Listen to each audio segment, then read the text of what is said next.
If you had an accident and became a paraplegic or a quadriplegic, you'd become far more reliant on other people and on technology. In fact, the better the technology, the better the inventions, the less you'd have to rely on other people and the more independent you'd be.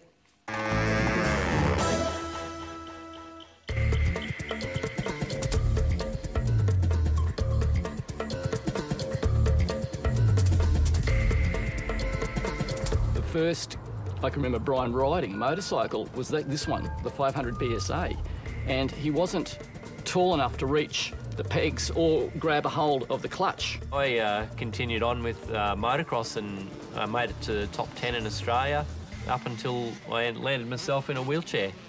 Just a simple little slip up and ended up breaking my neck. When I got out of hospital after the 5 months in there, I was fortunate enough to get a power chair. Very great thing, you know, for mobility. When we got home, we realised that if we were going somewhere, we could only take the manual chair because it's the only thing that would fit in our car. We've got a wagon, but we still couldn't fit or lift a power chair. They weigh 128 kilos, so it was always hard for people around me when we went somewhere. I was still really involved in the motocross scene. And if you go to a motocross track, to get around there, you know, a manual chair, you'd end up, you know, stuck somewhere or someone having to push you. And then on the your standard power chairs, they're not really designed for going off-road. And I guess for all of us, it's about being mobile. We all have either a push bike or a car. So as a person with a disability, that's no different. So the aim is more mobility. Please welcome Brian and Ed Fleming. I'm sitting in your invention. Yeah. It seems to be based on a billy cart. Can you tell me about that? Yeah, well, that's where the invention started. I started drawing up some plans, well, as much as I can, based on the old rope steer go-kart. And I figured if I could stick my manual chair on top of one of those and power it up, I could get anywhere I wanted to go. So manual chair might have been a bit awkward on the top here, was it? Yeah, it ended up a little bit too high, so we've made a seat frame up that I can adjust to the height to transfer in and out of the car. Terrific. Well, do you mind if I take it for a run? Go for a spin. Terrific. Seems to have a good turning circle. Yep. Being four-wheel drive, it helps too.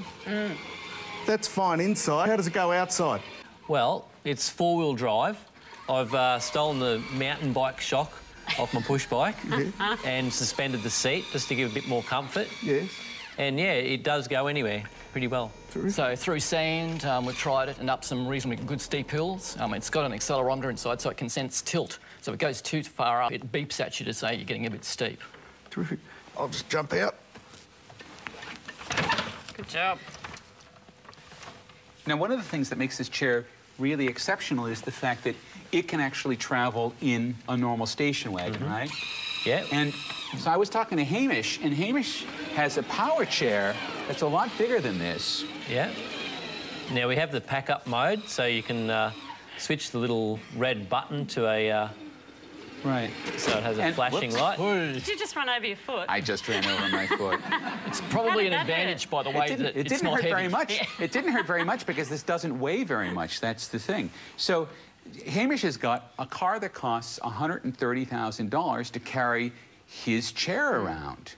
And so it's a very, very expensive proposition. So if you have a smaller chair, and let's see now, I don't have it quite lined up, but you have a smaller chair that's a lighter chair. I'll lift correctly. There we go. Now, this chair weighs how much? We're up to about nearly 50 kilograms, but this one's just made out of basic steel, just your common steel frame. We look at aluminium or chrome moly. We should be able to lighten it by quite a deal. Yeah. All right, so even then it weighs about a quarter of what your chair weighs? Yeah. Exactly. All right, and then you can pack the chair up just like that and point it and just roll it in. Now, this is something that doesn't take any extra work. It just happens. You just roll it up, rolls right in the car, just guide it right in, and there it goes. And then you can take the ramp, you can fold the ramp in and pop the ramp in the car. And now you're completely mobile. And this will work for a taxi cab as well, won't it? Yeah, look, any form car. And could you get this on a plane as well?